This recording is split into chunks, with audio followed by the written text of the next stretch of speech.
नमस्कार, welcome back. हम लोग इस लेक्चर में देखने वाले हैं हाँ, ये हमारा करंट अफेयर का एसपीडी करंट अफेयर का सीरीज चल रहा है ना। हम लोग आगे देखते हैं इसमें।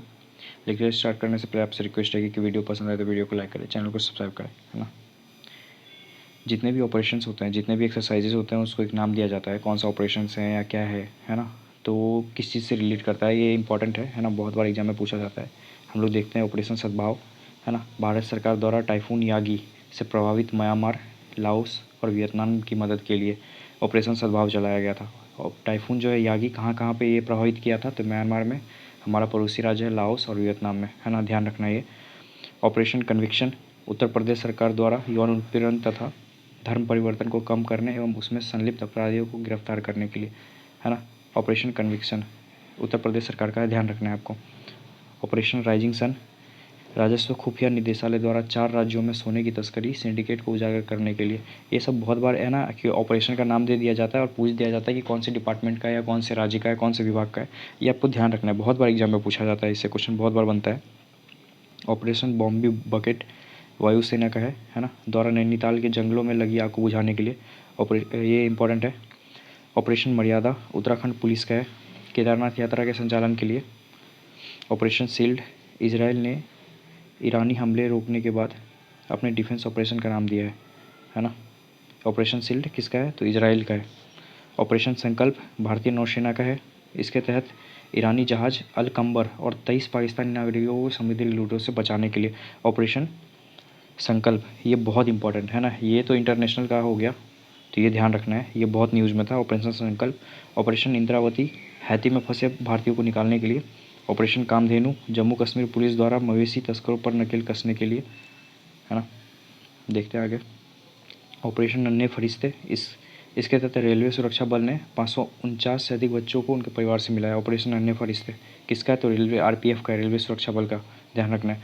ऑपरेशन अल अक्सा फ्लड, हमास ने इसराइल के खिलाफ अपने ऑपरेशन को नाम दिया है ना। ये हमास का है ध्यान रखना है।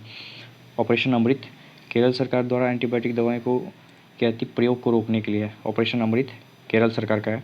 ऑपरेशन सर्वशक्ति भारतीय सेना का है, जम्मू कश्मीर में आतंकी गतिविधियों को बढ़ाने के पाकिस्तान के प्रयासों को विफल करने के लिए, है ना। ऑपरेशन सर्वशक्ति। ऑपरेशन अजय, इसराइल और हमास युद्ध के दौरान इसराइल से भारतीयों को वापस लाने के लिए। बहुत इंपॉर्टेंट क्वेश्चन है, बहुत बार आपको टेस्ट सीरीज में भी मिला होगा। किसका है, तो इसराइल का है, ध्यान रखना है। ये भारत सरकार का है। कहाँ से, इसराइल और हमास का जब युद्ध स्टार्ट हो गया था तो इसराइल से भारतीयों को वापस ले आने के लिए, है ना, ऑपरेशन अजय चलाया गया था। ऑपरेशन चक्रा 2 सीबीआई का है, जिसमें कि साइबर अपराध माफिया को ख़त्म करने के लिए है ये, है ना। ये बहुत बार क्वेश्चन में आया है। आई थिंक पिछले साल के बिहार दरोगा में भी आया है ये, है ना। ऑपरेशन चक्रा 2। ऑपरेशन आयरन स्क्वाड्स, इसराइल ने हमास के खिलाफ जारी लड़ाई का कोड नाम दिया था, है ना। ऑपरेशन सजग, भारतीय तटरक्षक इंडियन कोस्ट गार्ड द्वारा तटीय सुरक्षा को बढ़ाने के लिए है ना, ऑपरेशन सजग। ऑपरेशन त्रिनेत्र 2 सुरक्षा बलों, जिसमें कि सेना और पुलिस दोनों हैं, जम्मू कश्मीर के पूंछ में छिपे आतंकियों को ढेर करने के लिए। कौन सा, ऑपरेशन त्रिनेत्र 2 इंपॉर्टेंट है, ध्यान रखना है, सेना और पुलिस दोनों का है। ऑपरेशन करुणा भारत सरकार का है, जिसमें कि भारतीय नौसेना शामिल है, द्वारा चक्रवात मोचा से प्रभावित म्यांमार की सहायता के लिए, है ना। ऑपरेशन ध्वस्त राष्ट्रीय जांच एजेंसी द्वारा संगठित अपराध और आतंकवाद को समाप्त करने के लिए, इंपॉर्टेंट है, ध्यान रखना है। ऑपरेशन कावेरी भारत सरकार द्वारा युद्धग्रस्त सूडान में फंसे नागरिकों को वापस लाने के लिए। कहाँ से, तो सूडान से, इंपॉर्टेंट है, ध्यान रखना है ना। ऑपरेशन दोस्त था ऐसा ही इजराइल वाला, ये ऑपरेशन कावेरी है, ध्यान रखना है। ऑपरेशन मर्यादा उत्तराखंड पुलिस का है, राज्य में तीर्थ स्थलों पर्यटकों में स्वच्छता बनाए रखने के लिए, है ना। ऑपरेशन सद्भावना भारतीय सेना का है, जम्मू कश्मीर में ग्रामीण क्षेत्रों और एलओसी के पास के क्षेत्रों में लोगों की मदद के लिए, इंपॉर्टेंट है, ध्यान रखना है। ऑपरेशन अलर्ट सीमा सुरक्षा बल बीएसएफ द्वारा भारत पाकिस्तान सीमा पर सुरक्षा बढ़ाने के लिए है ना। ऑपरेशन ऑक्टोपस एनआईए एवं ईडी द्वारा popular front of India PFI के विरुद्ध देश में हिंसा फैलाने एवं टेरर फंडिंग के लिए छापेमारी है ये। ऑपरेशन ऑक्टोपस इंपॉर्टेंट है, ध्यान रखना है ना। ऑपरेशन दोस्त भारत सरकार द्वारा भूकंप प्रभावित तुर्की और सीरिया की मदद के लिए वायुसेना का C-17 ग्लोबल मास्टर विमान लाया गया था। ऑपरेशन दोस्त बहुत इंपॉर्टेंट है ना। ये अभी जो बहुत बड़ा अर्थक्वेक आया था, है ना, तुर्की और सीरिया जिससे प्रभावित हुए, तो बहुत सारे लोग उसमें मारे गए थे। तो ऑपरेशन दोस्त के द्वारा भारत सरकार ने बहुत सारी राहत सामग्रियाँ दी थी इनको। ऑपरेशन गरुड़ सीबीआई ने ड्रग नेटवर्क को ख़त्म करने के लिए है। ऑपरेशन मेघचक्र सीबीआई का है। बस इतना ध्यान रखना किसका है, ऑपरेशन गरुड़ सीबीआई का है, मेघचक्र भी सीबीआई का है। इसमें चाइल्ड पोर्नोग्राफी सर्कुलेट करने वाले लोगों का पता लगाने के लिए ऑपरेशन मेघचक्र है ना, ध्यान रखना इंपॉर्टेंट है। ऑपरेशन नारकोश रेलवे सुरक्षा बल आरपीएफ का है, द्वारा रेल के माध्यम से नशीले पदार्थों का तस्करी रोकने के लिए ऑपरेशन नारकोश। ऑपरेशन मिशन अमानत भारतीय रेल द्वारा यात्रियों के खोए हुए सामान की ट्रैकिंग हेतु है ना, ध्यान रखना है। ऑपरेशन गंगा भारत सरकार का है, कहाँ तो यूक्रेन में फंसे भारतीयों को छात्रों को भारत लाने के लिए ये कराया गया था। जब रसिया ने यूक्रेन पे हमला किया था तो उस टाइम पे ऑपरेशन गंगा चलाया गया था, ध्यान रखना है आपको। ऑपरेशन ओलिविया भारतीय तटरक्षक द्वारा ओडिशा के ओलिव रिडले कछुओं को बचाने के लिए है ना, ये इंपॉर्टेंट बहुत इंपॉर्टेंट है, ये ध्यान रखना है। ऑपरेशन सतर्क आरपीएफ का वापस से ट्रेनों में अवैध तंबाकू अवैध शराब की तस्करी को रोकने के लिए। ऑपरेशन देवी शक्ति विदेश मंत्रालय का है, तालिबान के कब्जे वाले अफगानिस्तान में फंसे भारतीयों को निकालने के लिए है ऑपरेशन देवी शक्ति, ध्यान रखना है। अफगानिस्तान का मिशन था ये। ऑपरेशन उपलब्ध आरपीएफ वापस से रेलवे टिकट कालाबाजारी एवं अंकुश लगाने तथा लोगों को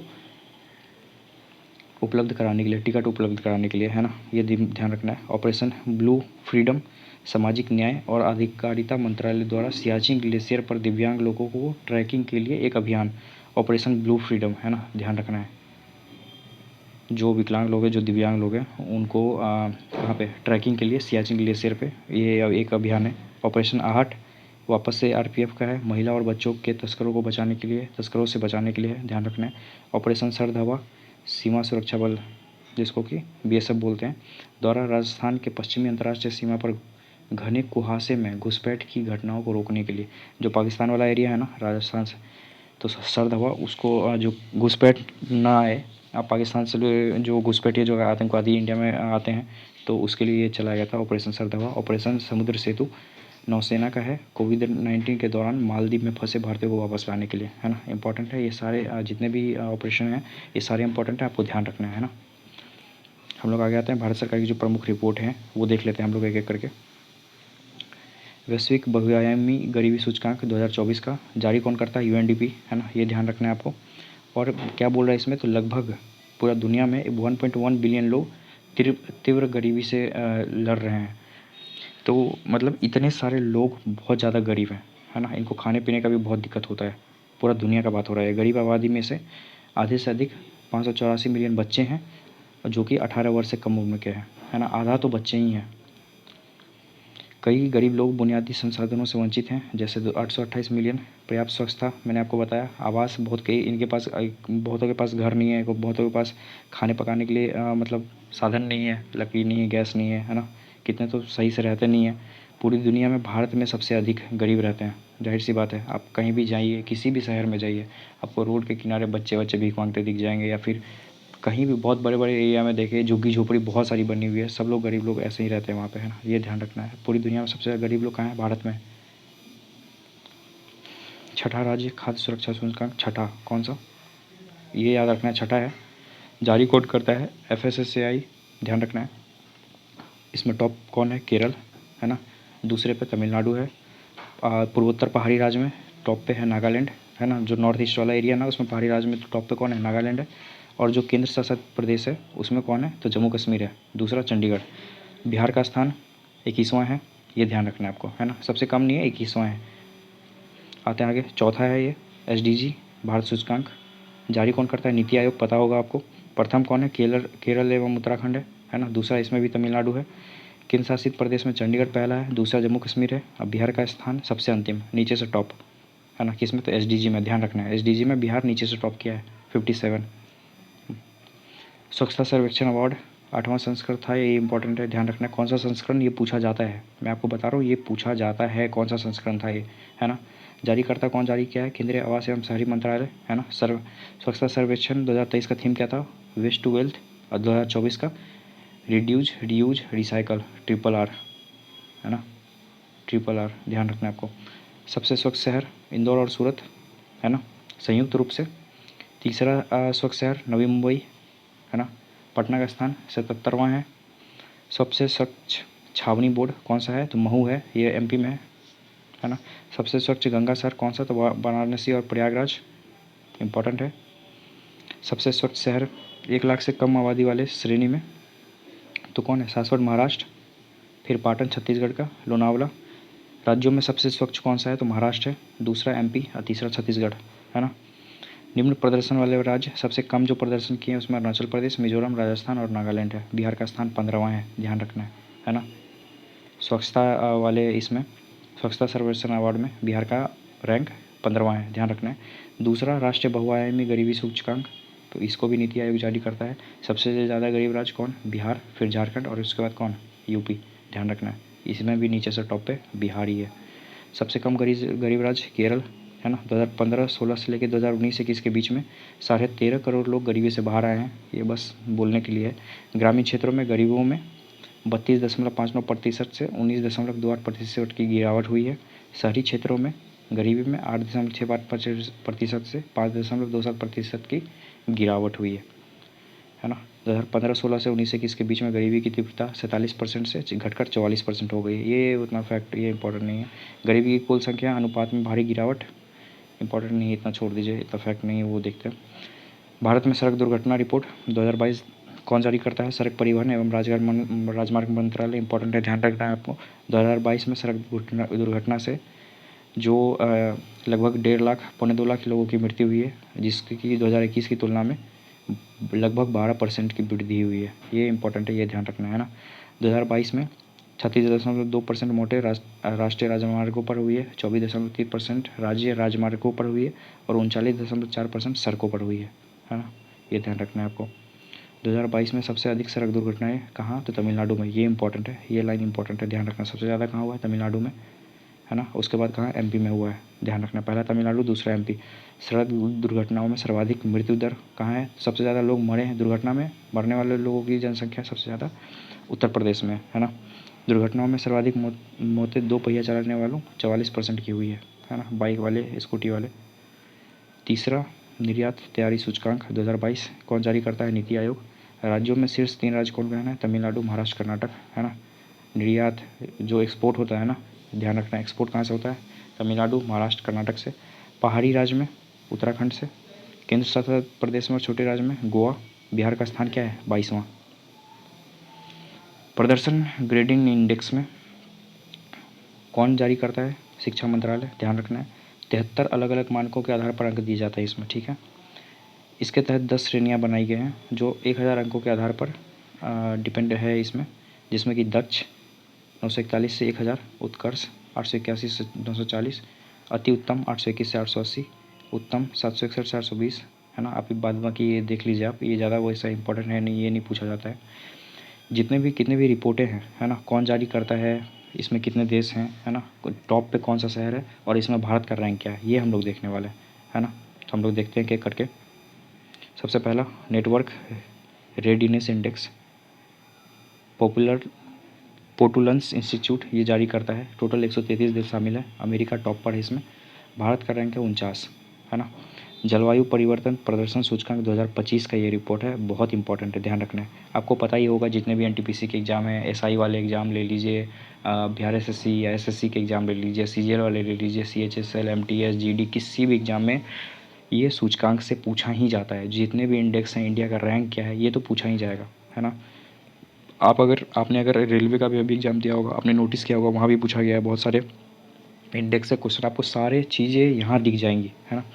देखते हैं जलवायु परिवर्तन प्रदर्शन सूचकांक 2025 कौन जारी करता है? German watch. इसमें टोटल देश कितने हैं? 63 प्लस EU, है ना। टॉप पे कौन है? डेनमार्क, जो कि चौथा नंबर है ना। 1, 2, 3 पे कोई है ही नहीं, 1, 2, 3 इसमें है ही नहीं, सीधा चौथा दिया गया है, जिसमें कि कौन है? तो डेनमार्क है। तो ऐसा एक तरह से टॉप ही मानेंगे इसको। और इंडिया का रैंक क्या है? 10वां, ये ध्यान रखना है। 24 में 7 रैंक था, लेकिन 2025 में 10वां रैंक हो गया है, 3 रैंक बढ़ गया है, घट गया है, एक तरह से ऐसे बोला जा सकता है। वैश्विक प्रकृति संरक्षण सूचकांक 2024, टोटल 180 देश हैं। लग्जमबर्ग टॉप पे है, 176वां भारत का रैंक है ना। रूल ऑफ लॉ इंडेक्स में वर्ल्ड जस्टिस प्रोजेक्ट जारी करता है इसको, 142 देश है। डेनमार्क टॉप पर है, इंडिया का रैंक 79 है। ग्लोबल हंगर इंडेक्स बहुत इंपॉर्टेंट ये है, ध्यान रखना है। वेल्थुंग हिल्फे जर्मन संस्थान है, ये जारी करता है ना। बेलारूस टॉप पे है, इंडिया का रैंक 105। आर्थिक स्वतंत्रता सूचकांक फ्रेजर इंस्टीट्यूट जारी करता है, 165 देश है। हांगकांग टॉप पे है, इंडिया का रैंक 84। वैश्विक नवाचार सूचकांक विश्व बौद्धिक संपदा संगठन विपो ये जारी करता है, टॉप पे स्विट्जरलैंड है, इंडिया का रैंक 39 है ना। 2023 में 40 था, अभी था 1 घट गया है, ये ध्यान रखना है आपको। Asia power index Loewi institute जारी करता है, अमेरिका टॉप पे है और इंडिया का रैंक क्या है, तीसरा है ना, एशिया पावर इंडेक्स में, ध्यान रखना है आपको। एशिया की बात हो रही है, इस वजह से इंडिया का रैंक तीसरा है। विश्व प्रतिभा रैंकिंग IMD जारी करता है, स्विट्जरलैंड टॉप पे है, इंडिया का रैंक 98 है। हेनले पासपोर्ट इंडेक्स बहुत इंपॉर्टेंट है 2024 का, हेनले एंड पार्टनर्स जारी करते हैं, सिंगापुर टॉप पे है, इंडिया का रैंक 82 है। और पिछले साल 2023 में इसका क्या रैंक था, 80 था, घट गया अभी है ना। AI तत्परता सूचकांक 2024 IMF जारी करता है, अंतर्राष्ट्रीय मुद्रा कोष टॉप पे सिंगापुर, इंडिया का रैंक 72। ग्लोबल लिवेबिलिटी इंडेक्स बहुत इंपॉर्टेंट है, ध्यान रखना है। The economics intelligence unit top पे कौन है, वियना ऑस्ट्रेलिया है ना, इंडिया का रैंक दिया ही नहीं। वैश्विक ऊर्जा संक्रमण सूचकांक 2024 विश्व आर्थिक मंच जारी करता है, स्वीडन टॉप पे है, इंडिया का रैंक 63वां है। ग्लोबल जेंडर गैप सूचकांक रिपोर्ट इंपॉर्टेंट है, ध्यान रखना है, विश्व आर्थिक मंच जारी करता है। आइसलैंड टॉप पे है, 129वां, ये इंडिया का रैंक हमारा। ये जितने भी रिपोर्ट हैं कौन जारी करता है, ये BPSC के एग्ज़ाम में भी पूछा जाता है, इवन UPSC के एग्ज़ाम में पूछा जाता है, आप इसको हल्के में नहीं लेंगे है ना, बहुत इंपॉर्टेंट है ये। पर्यावरण प्रदर्शन सूचकांक येल यूनिवर्सिटी अमेरिका, 180 देश हैं टोटल इसमें, एस्टोनिया टॉप पे है, इंडिया का रैंक 176वां है। आप देख सकते हैं 180 टोटल कंट्रीज़ में शामिल होते हैं, शामिल किया जाता है, और इंडिया का रैंक 176वां है, नीचे से 5वें रैंक पे है ना। चलते हैं आगे। वैश्विक शांति सूचकांक 2024 इंपॉर्टेंट है, ध्यान रखना है। Institute for economics and peace Iceland top पे है, इंडिया का रैंक 116 है। यात्रा और पर्यटन विकास सूचकांक विश्व आर्थिक मंच टॉप पे अमेरिका, इंडिया 39 रैंक पे। विश्व प्रेस स्वतंत्रता सूचकांक 2024 रिपोर्टर्स विदाउट बॉर्डर्स फ्रांस का है, ये जारी करता है ना। नॉर्वे टॉप पे है, इंडिया का रैंक 159 है, बहुत इंपॉर्टेंट है, बहुत बार ये एग्जाम में पूछा जाता है, इंपॉर्टेंट है ना, आपको ये ध्यान रखना है। पहला साइबर क्राइम इंडेक्स ऑक्सफोर्ड विश्वविद्यालय के नेतृत्व में पहला था, तो ये इस वजह से भी ये इंपॉर्टेंट है। टोटल 97 देश को शामिल किया गया इसमें। टॉप पे कौन है, रूस, इंडिया का रैंक क्या है, 10वां है ना, ये ध्यान रखना है आपको। Global unicorn index Hurun institute जारी करता है, टॉप पे अमेरिका, अमेरिका के पास सबसे ज़्यादा यूनिकॉर्न है, इंडिया के पास तीसरा, दूसरा किसके पास है, तो चीन के पास, ये ध्यान रखना है। इंडिया के बाद सॉरी अमेरिका के बाद चीन है, फिर इंडिया है। मानव विकास सूचकांक रिपोर्ट UNDP जारी करता है, स्विट्जरलैंड टॉप पे है, 134वां रैंक है इंडिया का, ये ध्यान रखना है आपको। चलते हैं आगे। विश्व खुशहाली इंडेक्स सतत विकास समाधान नेटवर्क जारी करता है, फिनलैंड के लोग सबसे ज़्यादा खुश रहते हैं, इंडिया 126वां रैंक पे है, ध्यान रखना है। 143 में से 126वां रैंक इंडिया का है। लैंगिक असमानता सूचकांक UNDP जारी करता है, यहाँ भी फिनलैंड टॉप पे है, इंडिया 108 पे है। Global fire power ranking global fire power द्वारा जारी किया जाता है, अमेरिका टॉप पे है, इंडिया चौथे रैंक पे है। अंतर्राष्ट्रीय बौद्धिक संपदा सूचकांक है ना, ग्लोबल इनोवेशन पॉलिसी सेंटर द्वारा जारी किया जाता है, अमेरिका टॉप पे है, इंडिया 42 पे है। 2023 में भी 42 पे ही था। एक मिनट देख लेते हैं क्या है। टॉम ट्रैफिक इंडेक्स है ना, ट्रांसपेरेंसी इंटरनेशनल लंदन सबसे धीमा इसमें यहाँ का ये ट्रैफिक है ना। अब बेंगलोर का स्थान क्या है, 6वां, ध्यान रखना आपको। वैश्विक लोकतंत्र सूचकांक इकोनॉमिक्स इंटेलिजेंस यूनिट जारी करता है, नॉर्वे टॉप पे है, इंडिया का रैंक 41 है।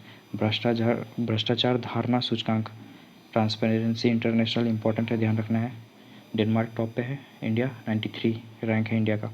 विश्व डिजिटल प्रतिस्पर्धा रैंकिंग IMD द्वारा जारी किया जाता है, अमेरिका टॉप पे है, इंडिया 49वां। वैश्विक पेंशन सूचकांक मर्सर्स CFA इंस्टीट्यूट द्वारा जारी किया जाता है, नीदरलैंड टॉप पे है, India 45। Global crypto adoption index crypto विश्लेषण फार्म चैनलिसिस भारत इसमें टॉप पे है ना, जिसको भी पहला स्कोर मिला है, देख सकते हैं आप, इसमें भारत टॉप पे, ये ध्यान रखना है ना, ऐसे इंडिया टॉप पे रहता नहीं है। ग्लोबल क्रिप्टो एडॉप्शन इंडेक्स में भारत टॉप पे है ना, 2023 के हिसाब से, ये ध्यान रखना है। मानव स्वतंत्रता सूचकांक कैटो इंस्टीट्यूट और फ्रेजर इंस्टीट्यूट द्वारा जारी किया जाता है, स्विट्जरलैंड टॉप पे है, इंडिया का रैंक 109 है। वैश्विक प्रतिस्पर्धा सूचकांक इनसीड बिजनेस स्कूल द्वारा जारी किया जाता है, स्विट्जरलैंड टॉप पे है, इंडिया का रैंक 103 है। World giving index charity and foundation Indonesia top पे है, इंडिया का रैंक 43। ग्लोबल स्टार्टअप इकोसिस्टम सूचकांक इंपॉर्टेंट है, ध्यान रखना है, स्टार्टअप ब्लिंक के द्वारा जारी किया जाता है। अमेरिका टॉप पे है। इंडिया का रैंक 21 है ना। वैश्विक प्रतिस्पर्धा सूचकांक 2023 AMD द्वारा जारी किया जाता है। डेनमार्क टॉप पे, इंडिया का रैंक 40 है।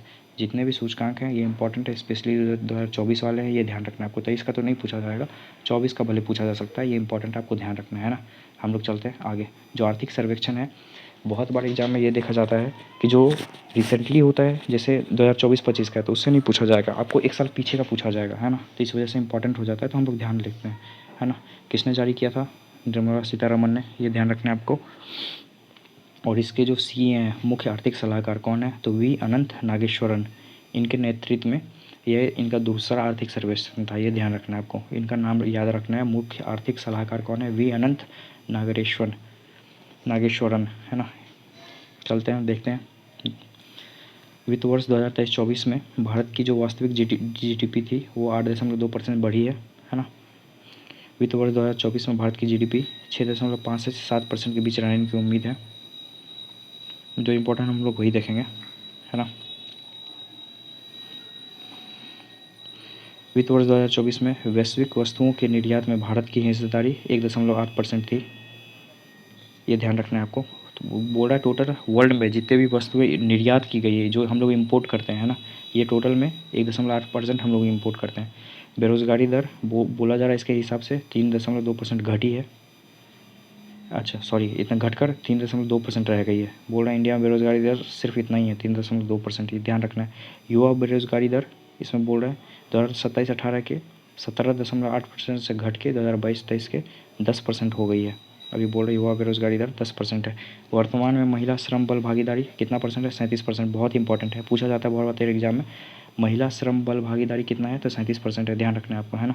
कृषि क्षेत्रों ने पिछले 5 वर्षों में स्थिर कीमतों पर 4.18% की औसत वृद्धि दर्ज की है, ये भी इम्पोर्टेंट है, ध्यान रखना है।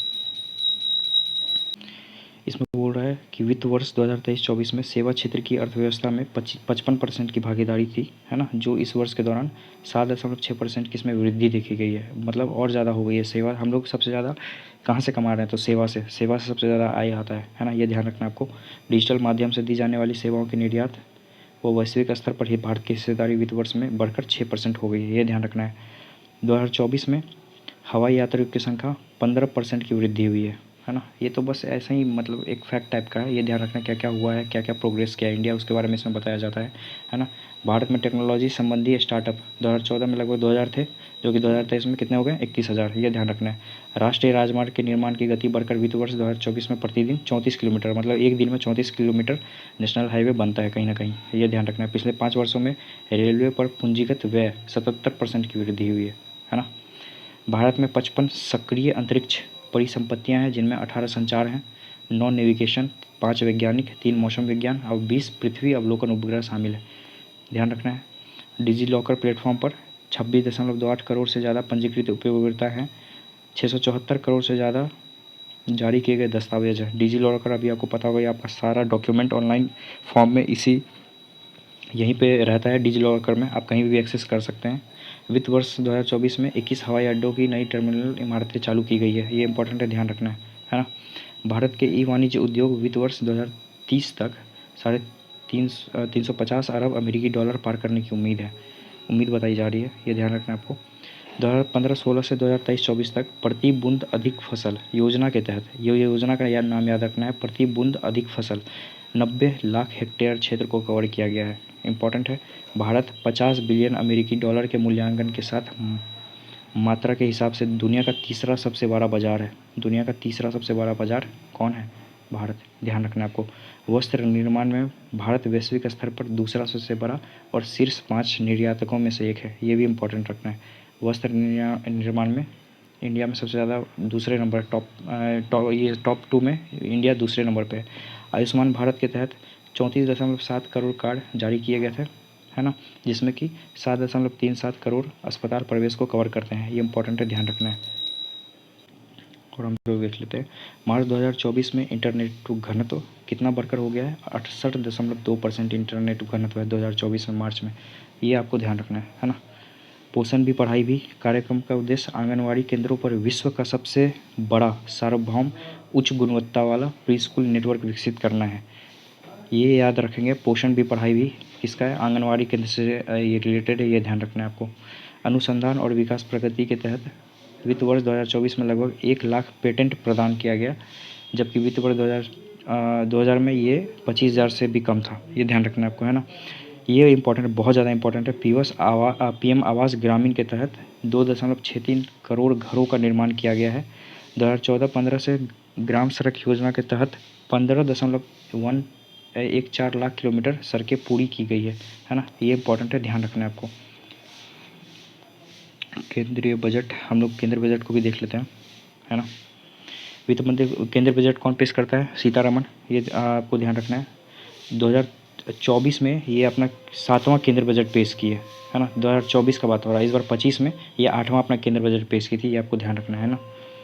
और सीतारमण ने मोदी सरकार के तीसरे कार्यकाल के पहले बजट में बेरोजगारी, मध्य वर्ग, महिला और किसानों को ध्यान में रखते हुए 9 प्राथमिकताओं का ऐलान किया था, है ना। ये आपको ध्यान रखना है।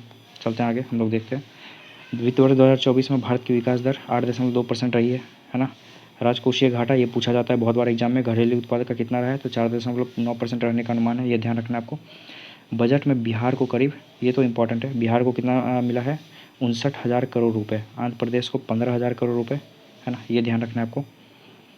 बजट में 5 राज्य बिहार, झारखंड, पश्चिम बंगाल, उड़ीसा और आंध्र प्रदेश के विकास के लिए पूर्वोदय योजना, आपसे ये पूछा जाएगा पूर्वोदय योजना के अंदर कौन कौन सा स्टेट आता है, तो ध्यान रखना है बिहार, झारखंड, पश्चिम बंगाल, उड़ीसा और आंध्र प्रदेश, ये ध्यान रखना है आपको। बजट का थीम क्या था, विकसित भारत के लक्ष्य को प्राप्त करने के लिए रोड मैप, है ना, ध्यान रखना है। 2024-25 में 4 वर्गों जातियों पर ध्यान केंद्रित किया गया था, गरीब, युवा, महिला, अन्नदाता, बहुत इंपॉर्टेंट है, याद रखना है आपको। बजट में विकसित भारत की 9 प्राथमिकताएं हैं, क्या क्या हैं, तो कृषि में उत्पादकता और लचीलापन, रोजगार और कौशल प्रशिक्षण, समावेशी मानव संसाधन विकास और सामाजिक न्याय, विनिर्माण और सेवाएं, शहरी विकास, ऊर्जा संरक्षण, आधारभूत संरचना, नवाचार, अनुसंधान एवं विकास, अगली पीढ़ी के सुधार। ये 9 का 9 नाम आप याद रखेंगे। ऑप्शन में किसी भी 4 नाम आपको दे देगा, आपसे पूछेगा इसमें से कौन सी विकसित भारत की 9 प्राथमिकताएं हैं या नहीं है बजट के हिसाब से, है ना। ये चीज़ आपसे पूछा जा सकता है, ये आपको इम्पोर्टेंट है, ये ध्यान रखना है ना। आगे देखते हैं हम लोग, ये इम्पोर्टेंट है, ये ध्यान रखना है। प्रमुख योजनाओं के लिए धन आवंटन, कितना धन किस योजना के लिए दिया गया है, किस विभाग को दिया गया है, ये इंपॉर्टेंट है। मनरेगा के लिए 86,000 करोड़ दिया हुआ है ना, इंपॉर्टेंट है। सौर ऊर्जा ग्रिड के लिए 10,000 करोड़, अनुसंधान और विकास परियोजनाएं के लिए 1200 करोड़, सेमीकंडक्टर का विकास और डिस्प्ले निर्माण के लिए 6903 करोड़, नाभिकीय ऊर्जा परियोजनाएं 2228 करोड़, औषधि उद्योग के लिए PLI 2143 करोड़, इंपॉर्टेंट है, ध्यान रखना है। प्रत्यक्ष लाभ अंतरण LPG के लिए 1500 करोड़ और IDEA स्कीम के अधीन क्रेडिट लाइन 4849 करोड़, इंपॉर्टेंट है, ध्यान रखना है ना। GDP का ये घाटा पूछ दिया जाता है बहुत बार, घाटे की प्रवृत्तियाँ, GDP का प्रतिशत। राजकोषीय घाटा 16.13 लाख करोड़, GDP का कितना परसेंट है, तो 4.9% है ना। ये ध्यान रखना है आपको। ये टर्म आप याद ना रखें, लेकिन परसेंटेज वाला बहुत बार पूछा जाता है एग्जाम में, ये याद रखना है। राजस्व घाटा GDP का 1.8% है, प्राथमिकी घाटा 1.4% है और प्रभावी राजस्व घाटा कितना है, तो 0.6% है, इंपॉर्टेंट है, ध्यान रखना है आपको, है ना। हम लोग ये भी देख लेते हैं। 10,000 आवश्यकता आधारित जैव इनपुट केंद्र स्थापित किए जाएंगे, है ना। बजट 2024-25 में ये दिया गया है। EPFO में पंजीकृत पहली बार नौकरी करने वाले कर्मचारियों को 15,000 रुपये तक का माह का वेतन 3 किस्तों में प्रदान किया जाएगा। 5 वर्ष की अवधि में 5 लाख युवाओं को कुशल बनाया जाएगा, है ना। ये इम्पोर्टेंट है। सरसों, मूंगफली, तिल, सोयाबीन और सूर्यमुखी जैसी तिलहनों के लिए आत्मनिर्भरता प्राप्त करने हेतु एक कार्य नीति बनाया जाएगा। पाँचों का नाम याद रखेंगे आप, है ना। 1,000 औद्योगिक प्रशिक्षण संस्थानों को हब में उन्नत किया जाएगा। 5 वर्षों में 1 करोड़ युवाओं को 500 शीर्ष कंपनियों में इंटर्नशिप का मौका मिलेगा। घरेलू संस्थानों में उच्च शिक्षा के लिए 10 लाख रुपए तक के ऋण के ब्याज पर 3% की छूट मिलेगी, है ना। प्रधानमंत्री जनजातीय उन्नत ग्राम अभियान 63,000 गाँवों को कवर करते हुए जनजातीय समुदाय की सामाजिक आर्थिक में सुधार लाया जाएगा। स्कीम से रिलेटेड याद रखेंगे, प्रधानमंत्री जनजातीय उन्नत ग्राम अभियान, है ना, ये ध्यान रखना है आपको। पूर्वोत्तर क्षेत्र में इंडिया पोस्ट पेमेंट बैंक की 100 से अधिक शाखाएं स्थापित की जाएगी, बहुत इंपॉर्टेंट है, ध्यान रखना है आपको, है ना। मुद्रा ऋण एमएसएमई को बढ़ावा देने के लिए तरुण श्रेणी के अंतर्गत मुद्रा लोन को 10 लाख से बढ़ाकर 20 लाख रुपए कर दिया जाएगा। ये भी बहुत इंपॉर्टेंट है ना। बहुत बार एग्जाम में ये पूछा जाता है कि तरुण की श्रेणी के अंदर कितना आता है ना, किशोर के अंदर कितना आता है, ये सब याद रखना है आपको। पीएम आवास योजना के तहत 10 लाख करोड़ रुपए के निवेश से 1 करोड़ शहरी और मध्यम वर्गीय परिवारों की समस्या हल की जाएगी। ग्रामीण और शहरी क्षेत्रों में 3 करोड़ अतिरिक्त घर बनाए जाएंगे। प्रधानमंत्री गरीब कल्याण अन्न योजना को 5 साल के लिए बढ़ाने का फैसला किया गया था। इंपॉर्टेंट है, ध्यान रखना है आपको, है ना। कोरोना के टाइम पे स्टार्ट हुआ था, इसको 5 साल और बढ़ाया जाएगा। Advance ultra super critical technology, है ना, AUSC की मदद से NTPC और BHEL के बीच एक संयुक्त उद्यम द्वारा 800 मेगावाट की व्यावसायिक थर्मल प्लांट स्थापित किया जाएगा। इंपॉर्टेंट है, ध्यान रखना है ना। PM सूर्य घर मुफ्त बिजली योजना के तहत 1 करोड़ परिवार को हर महीने 300 यूनिट, है ना, ऑप्शन में 400 देगा, 500 देगा, ध्यान रखना है, 300 यूनिट तक मुफ्त बिजली मिलेगी। इंपॉर्टेंट है, ध्यान रखना है ना। PPSC का पूछा हुआ क्वेश्चन भी है ये। बुनियादी ढांचे के लिए 11,11,111 करोड़ रुपए का प्रावधान किया गया है। ये ध्यान रखना है आपको, है ना। ये जो नई कर व्यवस्था है 2024-25 के हिसाब से 0 से 3 लाख रुपए तक के लिए आपको सुनिए, एक भी रुपये टैक्स नहीं देना पड़ेगा। 3 से 7 लाख रुपए के लिए 5%, 7 से 10 के लिए 10, 10 से 12 के लिए 15, 12 से 15 के लिए 20 और 15 से 15 लाख से अधिक के लिए 30%, जो कि 2025 में ये चेंज हो गया है। अभी नया टैक्स स्लैब आ गया है, तो मैं आपके लिए वो अपडेट कर दूंगा बाद में, है ना। राज्यों को 1.5 लाख करोड़ रुपए का ब्याज मुक्त कर्ज आवंटित किया जाएगा। कितना? 1.5 लाख करोड़ रुपए का, ये ध्यान रखना है, जिसमें कि ब्याज नहीं लगेगा, है ना। इतना लोन ले सकता है कोई भी स्टेट। अंतरिक्ष क्षेत्र में शोध के लिए 1,000 करोड़ रुपये आवंटित किया गया है ना, ध्यान रखना है। वेतन भोगों के लिए नए टैक्स रिजिम में अब 7 लाख तक आय कर मुक्त होगी। मानक कटौती बढ़ाकर 75,000 रुपये किया जाएगा। पेंशन भोगियों के लिए पारिवारिक पेंशन पर कटौती 15,000 रुपये से बढ़ाकर 25,000 रुपये तक कर दी गई है। इंपॉर्टेंट है।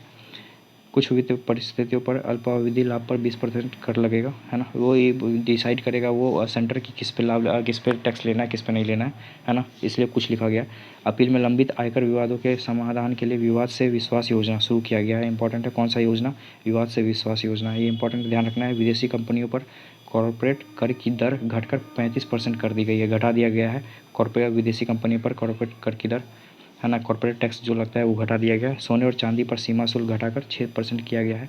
सोना और चांदी पर भी घटा दिया गया है, जो पहले 15% थी। प्लेटिनम पर सीमा शुल्क 6.4% कर दिया गया है। इंपॉर्टेंट है, ध्यान रखना है। शहरों में स्वरोजगार को बढ़ावा देने के लिए 100 साप्ताहिक बाजार स्थापित करने की घोषणा की गई है। रेलवे के विकास के लिए 2,62,200 करोड़ रुपये आवंटित किया गया है। रक्षा मंत्रालय को सर्वाधिक, सबसे ज़्यादा किसको दिया गया? रक्षा मंत्रालय को। कितना? तो 6.22 लाख करोड़ का बजट आवंटन किया गया है, जो कुल बजट का 12.9% है ना। ये इंपॉर्टेंट है, ध्यान रखना है। शिक्षा के लिए 1.48 लाख करोड़ रुपये का आवंटन किया गया है। पर्यटन क्षेत्र के लिए 2,479 करोड़ रुपये का, है ना। आयुष्मान भारत प्रधानमंत्री जन आरोग्य योजना के लिए 7,300 करोड़ रुपये का। प्रधानमंत्री किसान सम्मान निधि के लिए 60,000 करोड़ रुपये का। महिलाओं लड़कियों से जुड़ी योजनाओं के लिए 3 लाख करोड़ रुपए का आवंटन किया गया है। ये ध्यान रखना है आपको। 24-25 में बिहार पर सौगातों की बरसात, कितना? तो 59,000 करोड़ रुपए।